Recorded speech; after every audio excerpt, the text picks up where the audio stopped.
Hello दोस्तों। अब इसके बाद हम लोग नेक्स्ट लेक्चर की ओर बढ़ते हैं, क्योंकि पहले लेक्चर में हम लोग कर चुके थे इटली के एकीकरण के बारे में, मेजनी का क्या क्या योगदान था, है ना। मेजनी के योगदान को जान चुके थे। अब हम लोग द्वितीय चरण की ओर जाते हैं। द्वितीय चरण में किसका योगदान रहा, कौन आए, है ना, उसके बारे में हम लोग बात करते हैं। हम लोग अब तक बात किए थे कि इटली के एक राष्ट्र का जो एक प्रांत था सॉर्डिया और पिडमॉन्ट, बहुत शक्तिशाली राष्ट्र था, जिसका जो है शासक कौन थे, चार्ल्स एल्बर्ट थे। उस समय जो चार्ल्स एल्बर्ट चाह रहे थे कि उसके आधार पर क्या हो, इटली का एकीकरण हो। लेकिन अभी जो है आपका जो आएगा सॉर्डिनिया पिडमॉन्ट का शासक अभी कौन हुआ, उसके बाद विक्टर इमेनुअल हुआ, है ना। वो चाह रहे थे अपने आधार पर, लेकिन विक्टर इमेनुअल क्या है, ये अपने आधार पर करना चाहिए, अपने आधार पर नहीं, जनता के आधार पर, है ना। इसमें क्या है, अपना इसका जो प्रधानमंत्री है विक्टर इमेनुअल का, ये जो अपना प्रधानमंत्री को नियुक्त किया, किसको किया, काउंट काबूर। और काउंट काबूर जो है वो भी क्या है, आपका राष्ट्रवादी भावना रखने वाले व्यक्ति हैं। और ये भी क्या है, राष्ट्र को एक करना चाह रहे हैं, एकीकृत करना क्या है, करने का एक मंशा इसका भी है, ठीक है। तो पहले काउंट काबूर के बारे में जानते हैं। काउंट काबूर एक सफल कूटनीतिज्ञ और राष्ट्रवादी था। कूटनीतिज्ञ यानी वैसे नीति करने वाला, जो भी नीति था इसका, जिस भी क्या है वो आदेश होता था, वो क्या होता था, बिल्कुल साफ सुथरा इस तरह का, समझे। तो ये बाधा किसको समझता था, उस समय इटली में दो प्रांत यानी दो राष्ट्र का क्या था, हस्तक्षेप था।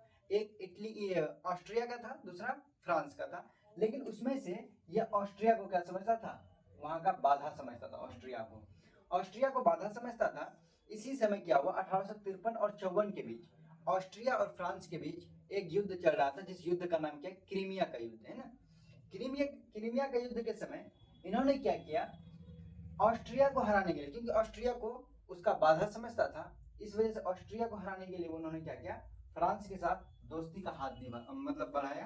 तो फ्रांस का क्या किया, इसमें सपोर्ट किया था क्रीमिया के युद्ध में। क्रीमिया के युद्ध में फ्रांस का क्या किया, सपोर्ट किया। इसके सपोर्ट कर उसको सपोर्ट करने के बाद क्या किया, इसको क्या किया, वो दोनों मिलकर ऑस्ट्रिया को हराया। जब क्या ऑस्ट्रिया को हराया, तो पेरिस में एक सम्मेलन बैठाया गया, जिस सम्मेलन में ऑस्ट्रिया को भी बुलाया गया, फ्रांस को भी बुलाया गया, उसके साथ सॉर्डिनिया पिडमॉन्ट के शासक काउंट काबूर को भी बुलाया गया। लेकिन काउंट काबूर ने उस सम्मेलन में कहा कि ऑस्ट्रिया का जो हस्तक्षेप है इटली में, ये क्या है, गैर कानूनी है ना। इसी की वजह से इन्होंने क्या किया था, फ्रांस के साथ साथ देकर ऑस्ट्रिया को हराने का काम किया था, समझे। यहाँ देखिए, पेरिस सम्मेलन में ये क्या, काबूल इटली में ऑस्ट्रिया के हस्तक्षेप को गैर कानूनी बताया था, ठीक है। आगे पॉइंट है कि इसके बाद जो ये दोस्ती का हाथ बढ़ाया, तो क्या हुआ, अगर आप किसी के मदद करते हैं, किसी का मदद करते हैं, तो वो भी आपका क्या आगे, मतलब आगे मदद करता है, कुछ इस तरह का ये हुआ। इन्होंने क्या, फ्रांस के साथ दोस्ती का हाथ बढ़ाया, फ्रांस को हेल्प किया किसमें, क्रीमिया के युद्ध में ऑस्ट्रिया को हराने के लिए। उसके बाद क्या हुआ, वहां का जो शासक था फ्रांस का, कौन था, नेपोलियन थ्री था ना, नेपोलियन थर्ड था। इन्होंने ऑस्ट्रिया के खिलाफ पिडमाउंट को सैन्य समर्थन देने का वादा किया था, है ना। इन्होंने क्या किया, अगर ऑस्ट्रिया के साथ आपका ऐसा कुछ युद्ध होता है, ऐसा कुछ होता है, तो हम अपना सैन्य समर्थन देंगे। इन्होंने कौन किया, नेपोलियन थ्री ने इससे वादा किया। उसके बाद काबूर ने क्या किया, उससे एक वादा यह भी किया, नीस और सेवाय, है ना, ये दो नामक प्रांत जो है, इस प्रांत में किसका शासन था, किसका हस्तक्षेप था, यहाँ पे फ्रांस का ही हस्तक्षेप था। इसमें क्या क्या, काबूर का वो जो उस पर हस्तक्षेप है आपका, उस पर आपका क्या, आपका ही अधिकार रहेगा, ऐसा कुछ क्या किया, इसके साथ एक डील किया, है ना। लेकिन क्या था, इसके डील करने के साथ साथ कहा, अगर जनमत संग्रह के थ्रू, है ना, वहां की जनता अगर चाहे वो क्या, इटली के साथ मिलने का, तो हम इसमें मना भी नहीं कर सकते, है ना, कुछ इस तरह का था। लेकिन इसके बाद एक युद्ध क्या, 1859 और 60 के बीच ऑस्ट्रिया और पिडमाउंट के बीच, है ना, ऑस्ट्रिया और पिडमाउंट के बीच सीमा संबंधित एक क्या हुआ, युद्ध शुरू हो गया। उस युद्ध में इन्होंने जो वादा के तहत क्या किया, समर्थन देने का काम किया, कौन, फ्रांस ने, ठीक है, समर्थन देने का काम किया। उन्होंने यहाँ क्या किया, सेना उतारा, जिसके कारण क्या हुआ, यहाँ पे ऑस्ट्रिया का बुरी तरह से ऑस्ट्रिया पराजित हुआ। और ऑस्ट्रिया का एक प्रांत लोम्बार्डी, है ना, ऑस्ट्रिया का एक प्रांत जो है लोम्बार्डी पर कब्जा किसका हुआ, इटली का हुआ ना, इटली के अंडर क्या, लोम्बार्डी, लोम्बार्डी के ऊपर हस्तक्षेप किसका हो गया, इटली का हो गया। फिर नेपोलियन थ्री, इस समय क्या हुआ, उस समय जो ये सब चल रहा था, इस समय क्या हुआ, वहां के जनता, इटली के जनता ने बिल्कुल पूरी तरह से क्या है, किसका समर्थन कर रहे थे, काउंट काबूर के समर्थन कर रहे थे, क्योंकि वहां का जनता भी चाह रहा था इटली का एकीकरण हो, और वहां का शासक और वहां के प्रधानमंत्री भी चाह रहे थे वहां का क्या हो, एकीकृत हो, है ना। उसके वजह से काउंट काबूर जब इतना सा काम कर रहे थे राष्ट्र मतलब एकीकरण करने के लिए, उस समय क्या हुआ, वहां का जनता इसका क्या करने लगा, समर्थन करने लगा।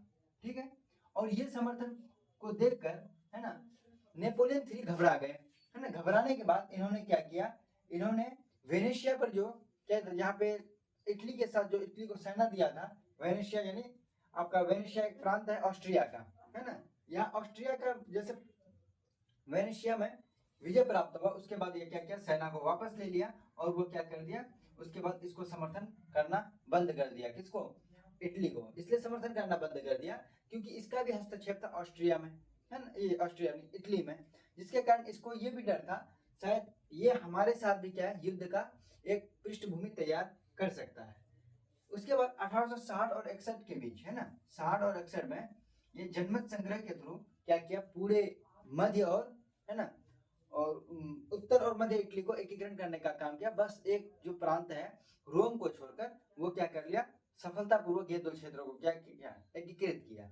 अब ये एकीकृत करने के बाद, अब इसके बाद एक एरिया बच गया आपका, क्या, उत्तर और, है ना, उत्तर और मध्य इटली जो एकीकरण हो गया, लेकिन एक क्या, उत्तर और मध्य, लेकिन दक्षिण इटली का एकीकरण अभी भी नहीं हुआ। दक्षिण इटली एक पार्ट अभी बचा हुआ है, तो उसको जो पढ़ेंगे उसमें क्या होगा, सबसे ज्यादा योगदान होगा आपका गेरिबाल्डी का, है ना।